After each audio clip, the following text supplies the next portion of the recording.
Collins. BBC. Three Counties Radio. The Chancellor delivered his first budget in the Commons yesterday, and according to the budget document, the controversial route of the Bedford to Cambridge section of the East-West Rail Link will be confirmed in May. Now, as we've been hearing in the news, it also says £15 million will be provided to help local authorities develop economic growth around the new stations. But homes in Bedford could be demolished to make way for the new line. Here to talk about that and some of the other parts of the budget is Richard Fuller, the Conservative MP for North East Bedfordshire. Good morning to you, Richard. Good morning. How are you? I'm fine and dandy, sir. The news around the East-West Rail, let's deal with that first. What's your response to that? Well, there's still no business case, so we don't know if East-West Rail finances stack up. I believe that they won't, and that's one of the reasons why East-West Rail has been running scared of presenting its figures. And it's just very sad, and I say this as a supporter of the government. It's very sad to see the Treasury continuing to be led by the nose on rail projects. And they really should be sharpening their pencils before they write in budget documents that they're going to continue this plan. Earlier this week, I joined with members of Parliament from other parties, Labour Party, Liberal Democrat Party, to suggest there is alternatives for growth in our part of the country, much more based about local transportation links, much more with net zero at its core, rather than proceeding with this railway, which will provide a brutal scarring and environmental damage across North Bedfordshire and much else of Cambridgeshire. Were you expecting it to be in the budget document? Well, it's been a constant sort of last 18 months of depression for me on this. I mean, I have gone to government minister after government minister. I said, are there numbers? They'd say, well, actually, they're not yet. But there's no real central belief in this project, which is why I say it's so sad to see the Treasury being led by the nose about this, and why, East-West Rail, they hide behind saying, well, we'll present the business case when the route's been determined. I think my constituents, people whose houses are at risk, people whose villages and lifestyles are at risk by this railway, want to know if the numbers stack up before a route is determined. We want to know that it actually makes economic sense before they start saying, we know we're going to be... Well, you have said that East-West Rail Link has substantial difficulties in its business case. What do you mean by that exactly? Well, I spent about the 2 full sessions with East-West Rail on their costs to understand why, when they came to ask the public in 2019 about the various routes, halfway through, they changed all their numbers around, different priorities, and didn't bother to tell anyone. And from that effort, I grew quite a lot of skepticism about the costs of the railway. But then secondly, all that was done before COVID. And we know that since COVID, travel patterns have changed. We know that railways, our existing commuter railways, important railways like the line through Biggleswade and Sandy and Arlesey are not providing the level of service that people need. And so I'm just very sceptical that there's not going to be the passenger volume that was originally thought, that the costs are going to be higher than was originally thought, and that taxpayers are going to be asked to spend a lot more money on a railway that, as I say sort of rhetorically, is only going to be used by professors from Oxford University, some civil servants from London, and the CEO of a major company. And there's going to be a dual carriageway linking the two, isn't there? Bedford and Cambridge. There isn't, Andy. That's the whole point. So back when the Labour peer Lord Adonis put this plan together in 2016, and let's be frank, that was a London overspill housing plan to splatter housing across the home counties of England.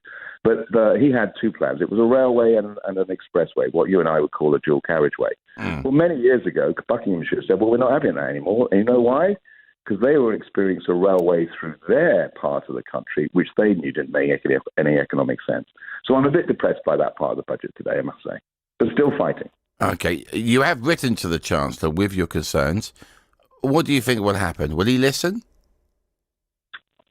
Well, I think it's very hard. I mean, Jeremy Hunt is he's a very serious, sensible, stable politician.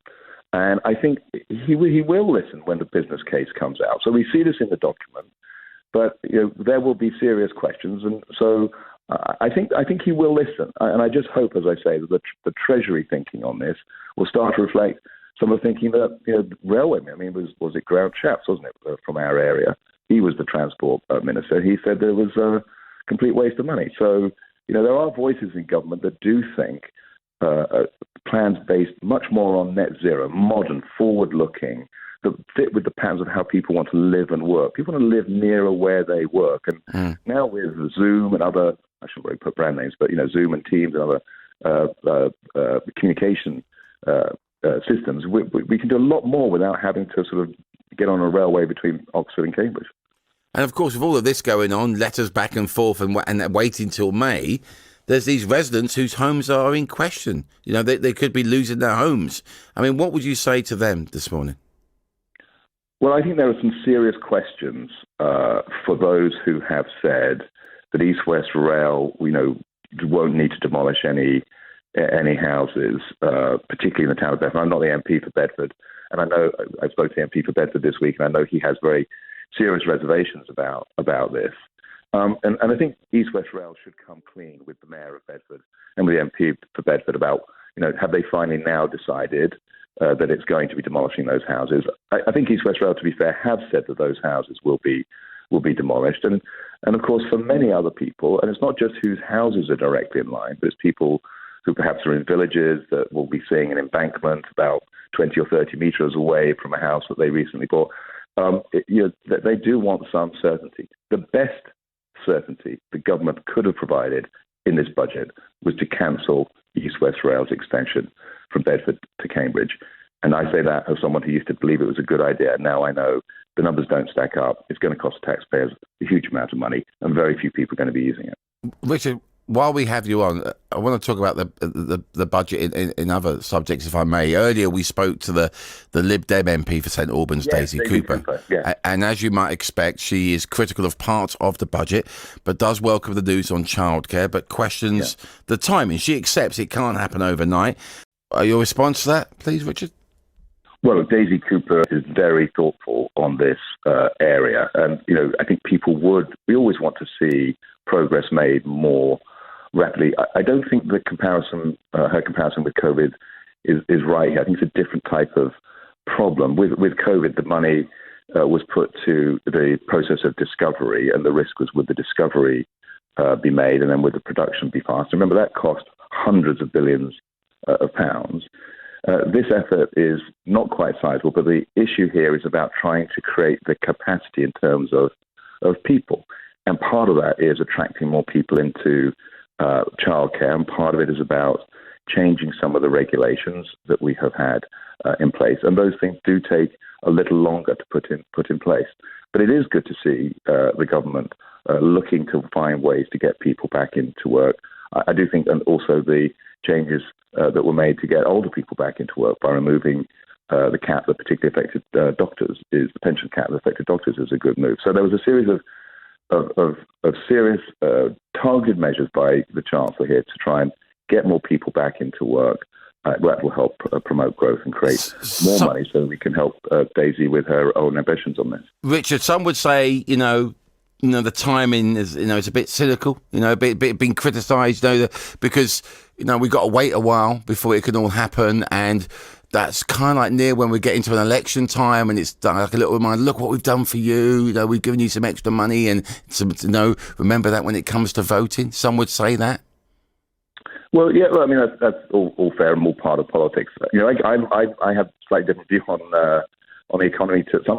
I think we're already taxed too high. I think we're taking too much money out of the pay packets of my constituents, money that they could decide how they want to spend better than government can decide how it wants to spend their money. And this budget continues that increase. So I think the Chancellor is really stretching the envelope of how much money he can take out of the British people. My view is that we need government to start focusing on doing fewer things and making sure it does those things better. And so with these measures on childcare, I'm quite happy with the staging, because the Chancellor is trying to test the water on this to make sure that public money is being spent wisely. But overall, I'd like to see taxes come down. Finally, before I let you go, Richard, and once again, really appreciate your time. if we may, let's look at the tax relief. You mentioned the pension issues and retaining healthcare professionals, but this is really only helping the really rich, isn't it? What about those middle earners and those poorer parts of our society? Does the budget help them? Well, yeah, look, I mean, amen to you for saying, there's no necessary conflict between helping people who earn a lot of money with people who earn a middle amount of money and a small amount of money. I would like to cut taxes for everyone. I think there is the reason why the pension lifetime limit became an issue was because there are a large number of public sector workers, particularly doctors, who were concerned about this. In fact, it was raised by Dan Poulter, one of my MP colleagues from Suffolk, in a debate with me, that this was something that needed attention. That was supported by MPs of all parties and across the United Kingdom. So now that the Chancellor's acted to help, I would hope that those MPs from those parties would see the logic of what the Chancellor has done. But yes, you're absolutely right. The Chancellor shouldn't have stopped there. He should have looked to raise the threshold where people start paying the 40p rate of tax. That's been static for too long. And he should have looked again at his long-term freezing of the threshold for the basic rate of income tax as well. But then if it's cut for everyone, where does the money come from to pay for everything we need? Well, so one of the there's a number of answers to that. So first of all, it's interesting, isn't it, that we had the OBR produce a set of forecasts, and the OBR is the Office for Budget Responsibility, and this is the sort of sanctioned forecaster for the economy. There are lots of other forecasts out there, but this is the one group that is given privileged access. They have substantially changed their forecasts in just 3 or 4 months. So, growth is now forecast to be substantially higher and inflation is substantially lower. The point is that if you give people back more of their money, it's not like that money disappears. It's the people that decide how they want that money to be spent. And often people make decisions themselves which are much more targeted on achieving growth than a government or any government that says, hey, I really like this scheme, for example, East West Rail, where the business case isn't there. People are much more careful with their own money than sometimes government is with taxpayers' money. Richard, I really appreciate your time once again. Thank you so much for joining us on the show this morning. That was Richard Fuller there, the Conservative MP for North East Bedfordshire.